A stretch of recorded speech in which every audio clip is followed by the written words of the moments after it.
What's up guys, welcome back to my channel. Thank you so much for clicking on today's video. So today's going to be a bit of a different one. I am a huge internet creep. I love creeping on other people and the things that they have, and I feel like we all kind of have that in common because, I don't know, you're here, right? So when I was creeping, it got me to thinking I really enjoy seeing personal items from people because I feel like you can really get to know somebody by what they hold dear.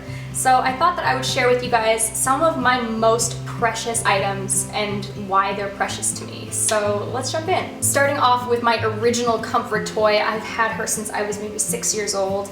This is Blackie. I think you guys may have met her at some point on my channel. I love my little beanie baby Blackie. She is missing part of her nose because I have kissed it so much in my life. She has been pretty much everywhere with me. I traveled all over the world with her, and only up until about recently I haven't been bringing her on trips because I'm now paranoid that I will lose her, which is really sad in a control freak way. But you get what I mean, right? She's been around for so long that I just don't want to lose her. So anyways, I sleep with Blackie every single night. She collects a lot of Lola fur and I hold her very, very dear. She's in pretty much every family photo of me as a child. My next precious item is something that Glenn gave to me when we first met each other. Not the first date that we met each other, but like within the first little while of meeting each other. And that was the Angels and Airwaves I Empire album. If you guys didn't know, Glenn and I met at a Canadian ski hill where I was working on weekends and he was traveling, and we met each other at the hostel and we bonded over music. I originally complimented his blue NoFX hoodie and that's why we started talking, and then we got into more and more music and he invited me back up to his room to listen to a brand new album, and it worked and I loved it. This album changed my life, and if you guys didn't already know, there is lyrics from the song Secret Crowds on this. Was my first tattoo on my back. So this was a very, very life-changing album for me. It was probably why Glenn and I hit it off so well, and we just shared such a common love for this band.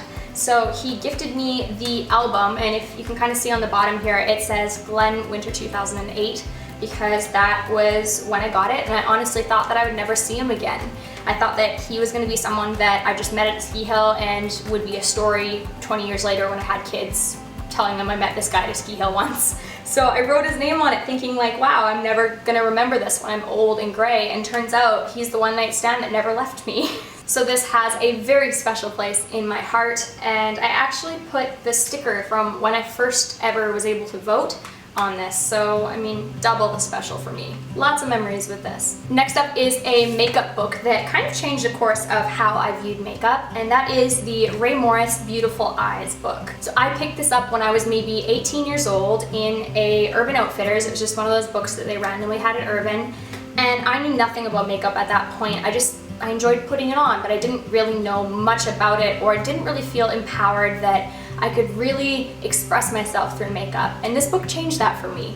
I became a huge fan of Ray Morris, and coincidentally, years later, after doing YouTube and after doing makeup videos online and learning a lot more of makeup, I was actually asked to participate in one of Ray's new books, which is the Makeup Masterclass. So it was maybe 2014, and I shot with Ray Morris. So there's my page in the book, which is completely mind-blowingly full circle that was kind of the book that got me into makeup, and now I'm in the book myself.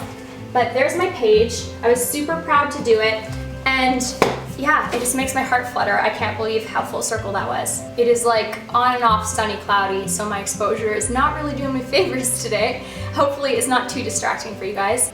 The next thing I want to show you guys is a pair of shoes that have been near and dear to my heart since I was about 19 years old, and they are my Good Guess shoes. I am so in love with these. I just cannot seem to find a comfier shoe than these particular heels. I think that they were called the Pukas shoe back in the day when you could buy these, but I remember saving so much money, what I thought was so much money, to purchase these when I was a teenager. I was working at Guess and I had an employee discount, but when you're living alone and money's tight, buying something like a $120 pair of shoes was just unheard of. I could never spend money on things like that, and when I finally saved up enough money to buy a pair of nice expensive shoes, these were the ones.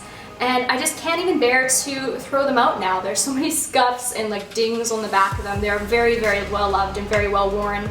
but I just can't throw them out. So I still keep them, I occasionally wear them, but usually they're just for the memories, and they have a lot of memories. A clothing item that is super sentimental to me is this Alice Cooper band t-shirt. And this was the first ever band t-shirt that I had ever purchased. It was back in 2005 during his Dirty Diamonds tour. And I didn't originally have a ticket to the show. My parents were going, but they didn't buy me a ticket, and I was so crushed. And I had hockey practice the same night at the same time. And the arena, there's two different sides to the arena. There is a big sheet of ice and a small sheet of ice, and on the big sheet, they cover that and use that as like the concert space. So during my hockey practice, as I'm skating around, I can kind of hear the concert starting to go, all the opening acts and everything going on, and I was miserable. I was so sad that I was missing it. And I looked up after doing a couple of drills, and my mom was on the sidelines and she was pointing at something. So I skated up and she had a ticket she was holding up to the glass, and they'd found me an extra ticket, and I was absolutely elated. I was so stoked. I don't think I've ever gotten out of my hockey gear so quickly. I didn't shower, I was a sweaty little grub, and I went to the Alice Cooper concert, and it was one of my favorite ever concerts. I got the band shirt, and this will forever be such a special piece that I will hold dear. Another band tee that means the absolute world to me is my Blink-182 shirt.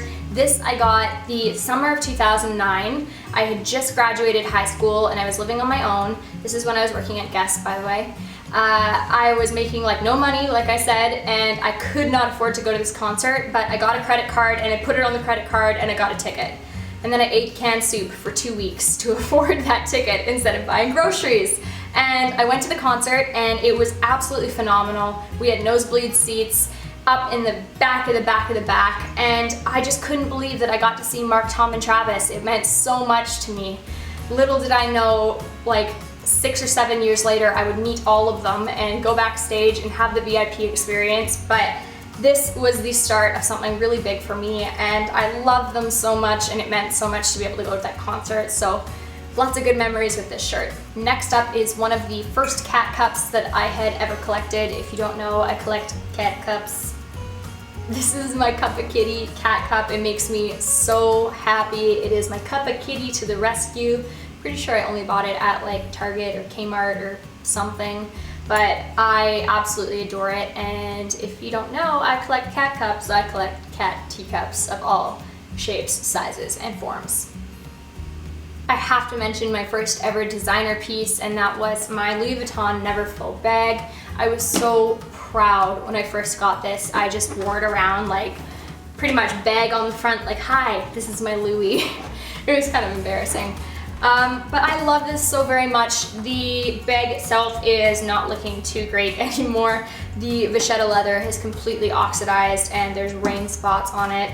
The straps on the side are no longer a thing because Lola ate them when she was a puppy. But this is still a piece that holds a lot of memories for me, and I feel like it's something that I will probably keep even if I don't use it that often. Maybe one day I'll have a daughter that will like to have a book bag that is a fancy Louis Vuitton book bag. I don't know. I'm talking about my hypothetical daughter, hypothetically one day wearing my bag. I'm just making excuses. I'm just gonna keep the damn thing. Something that's special that belongs to my fur baby Lola is the first ever collar that we got her. I still kept it. I don't know what it is. I really needed to have this as a keepsake. It is so sweet and so tiny, and her neck would never fit it now. But it was a little pink collar with diamantes on it. The diamantes have definitely fallen out and it looks a little bit ratchet, but I love this. I think it's such a good little memory to have, and it just will make me smile every time I look at it. So it's down in the bottom of my dog bag, but it means a lot to have little things like that. Now this one is a bit of a weird one. This is a scarf that I got at Shambhala, and it represents the first time that I ever experienced ego death. If you know what that means, great. If you don't know what that means, it's all good. My friends and I were exploring on the Friday at the festival, and I wanted something to commemorate that day. And so this scarf slash bandana ended up being that item. I absolutely love it. I bring it every single year and I use it as a dust mask, but this means a lot to me. It is such a good memory. Forever will have good feelings when I see this. I have two more items that I want to share with you. The first one being my favorite onesie. It's my Star Wars onesie. If you guys follow me on Instagram, you will have definitely seen me wear this. This is a piece that was gifted to me for Christmas by my brother's girlfriend, and I love it. It is an adult, full size, with feet Star Wars onesie. How could I not fall deeply and madly in love with this? I've had it for at least 3 or 4 years now. The little zipper tag thing has fallen off. There's holes in the feet. It is absolutely like mangled and ratty, and I love it. I will wear it until it literally disintegrates. I don't know where to buy a new one. If you know where to purchase this new, please let me know. Oh my god, I need like backups forever. But I love this so very much. It is the most comfortable comfort item I've ever owned, and I had to get this on camera because one day this will run its course and I will only have this video to remember it by.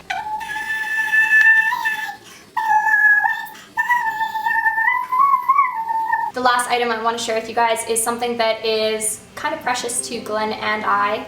It is a thing from Glenn's grandparents' house, and if you didn't know, Glenn grew up without a mom. She passed away when he was 12, and he spent a lot of time at his grandparents' house, and he would always sleep over there. And so when I moved over, both of his grandparents were alive at that point, and we would always stay over at their house.